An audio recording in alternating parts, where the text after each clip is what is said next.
Magandang hapon sa inyo. Good afternoon po. Okay. Sabi nyo, pupunta kayo sa Taiwan. Kailan sana ang balak ninyo na umalis? Dapat po, attorney, December 19 po. December 19. Yes, nangyari na po yun, December 19. Yes po, nangyari na Anong po. naging problema? Ba't hindi kayo nakaalis? Ganito po yan, attorney. Paalis na po kami ng December 19. Tapos po, nag-follow up po kami ng ticket kasi ang promise po nila sa amin is December 16, i-release po nila yung ticket namin. Okay. Pero prior that po, early December, first week po, nangungulit na po kasi kami sa kanila na bakit wala pa kaming confirmed flight details and confirmed hotel booking. And then sabi po nila, noted po, to follow na lang po kasi po busy daw po sila, marami daw pong paalisin. So naintindihan po namin yon. Dumating po yung time na December 18 na nga po, aalis na po kami kinabukasan, naka-ready na po kami, nakapag-hire na kami ng camera po, nakapag-rent na kami, nakapanghiram na po kami ng mga sasakyan. May negosyo rin po kasi kami, attorney, na napakaisapan na rin po namin yung aming mga iiwan sa aming tindahan for 4 days. Kaya po, nung tumawag po kami, ang sinabi po sa amin, kung di pa kami tumawag, ang sabi ay, canceled daw po yung aming lipad kinabukasan, gawa ng may nagka-problema daw po sa airline daw po. Yun po ang sabi po nila sa amin nung una.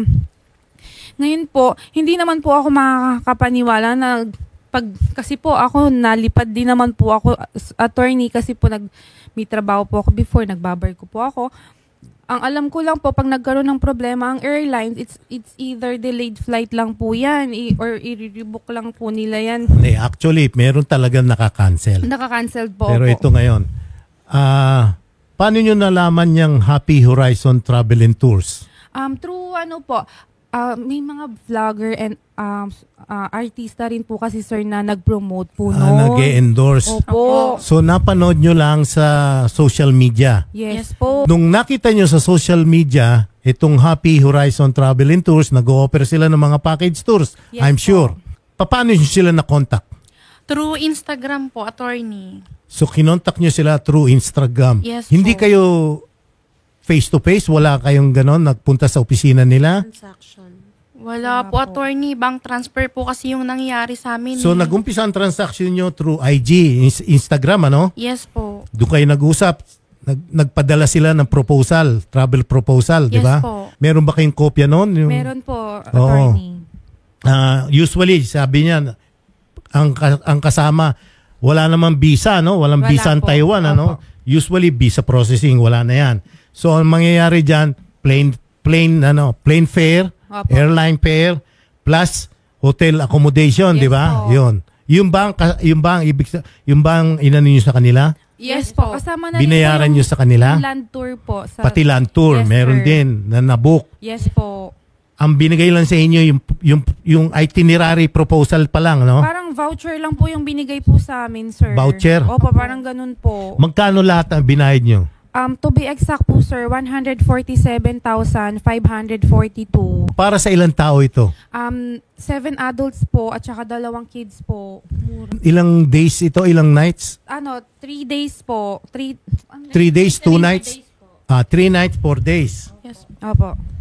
Meron ba kayo nakitang ticket na na-issue under your name? Yun nga po yung hinihingi po namin sa kanila. Tapos po ang nire-reason out po nila, sa December 16 daw po yung final na i-release yung ticket. Nagtiwala naman po nga kami, hindi po kami nagduda. Gawa nga po ng, ipinromote po siya ng, hindi lang po isang artista, parang 2 po. Tapos may vlogger pa po. Kaya hindi po kami nag-doubt na baka scam to or what. Kaya Okay. po, Sino itong kausap ninyo? Wala, hindi nyo alam. Walang ano lang to. IG account lang.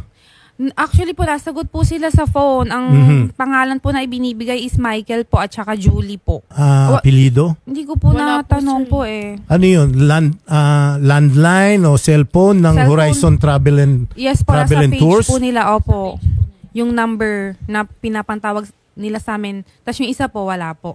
Pero nasagot po sila sa both numbers po. Ayaw pong magpa-on-air ng travel agency yung Happy Horizon po. Okay. Ayaw po nila. Pero, I-refund nila? i-refund daw po nila by January 3. Yun po yung ipinangako po nila sa staff po namin, ma'am. Hindi pa rin tayo sigurado Yun dyan. nga po, sir. Yun nga Kasi, Kung talaga meron ticket na nabook, kasi alam mo, ngayon, online lang makakapag-book ka eh. Right away, alam ba, gusto ko ngayon, bayaran ko online, Opo. may ticket na ako makukuha, di ba? Oh. Ibig sabihin, kung totoo yung sinasabi nila, meron na kayong ticket for December 19. Kaya sinabi nila na cancel eh, di ba? Oh, kailangan mapurbahan nila na meron talagang ticket na na-issue sa inyo. At meron na rin kayong mga tour arrangements na naibigay sa inyo. Wala yun siguro. wala nga Hiling po, po sir. rin namin po, attorney, wala. Nawala po. Kasi gusto nga po namin makita I-check. yung ticket para ma-check namin sa airline. Oo. Kung pwede. Di ba po, na-check po yun through online kung talaga bang may ganito, ganyan, ganyan. Wala po silang ma-provide na ganun po ang kinakatwiran po nila. Pero sinabi nila nyo kung anong airline kayo? Wala pa pong specific. Pero ang sinabi po nila, AirAsia or Cebu Pac. Mm-mm. Yun lang po sa dalawa yung sinabi po nila. Magandang hapon po, Mr. Magigad. Magandang hapon po, sir. Ano po ang may bibigay na payo ninyo, lalo-lalo na pagdating po dun sa nagpo-proliferate ngayon yung mga travel vlogs, yung mga offer for tours sa social media po. Ano po ang ma-advise natin dito sa ating kababayan na nabiktima po? So, okay po. Peak travel periods na po ngayon, no? Usually ganyan. Christmas, summer, at mga holidays, long weekends, no? Usually, yung mga online nagpo-proliferate nga po, no? Ang first na titignan ng ating mga consumers sa mga travelers is to check kung meron po silang display o naka-record dun sa website nila or dun sa Facebook page nila yung accreditation, DOT accreditation. So, pwede ding magtawag. No? Ang Department of Tourism po, meron ng call center for tourists. No? Ang numero para ma-check kung ang mga travel agencies na ito, mga vloggers na ito are qualified to render services. Ang numero po na pwedeng nilang tawagan para check ay 151 tour or 151POUR or 8687. No? Okay, maraming salamat po. Sa iba. At saka po, meron pang isang app, no? Yung Travel PH app. Nandun din po ang listahan ng ating mga qualified na travel and tour operators. Yan. Ito po bang Happy Horizon Travel and Tours? License po ba sila o registered travel agency po sila sa inyo? Nung chinek po namin, no, sa records as of 3 p.m. kanina, wala po, no, pero i-double check po namin kasi ang claim po ng Happy Horizon Travel and Tours, na-accredited po sila. So, pero as per our records, no, wala po silang record na yan, active record. Okay. So, or they might be in the process of renewing, pero as of now, wala po. Hindi po sila accredited. Ibig sabihin, dati po meron silang lisensya or accredited sila? Hindi po natin malalaman po, sir, no? Kasi nga wala pong record na ngayon. Okay. Pa-advise lang po, sir, pagdating po sa mga kasong ganito, sa inyong banda po, sa inyo pong, ano po ang pwede nilang gawin? O hingin tulong sa inyo? Ang Department of Tourism po, no, meron tayong complaint desk para sa mga ganitong klaseng mga challenges ng ating mga turista, no?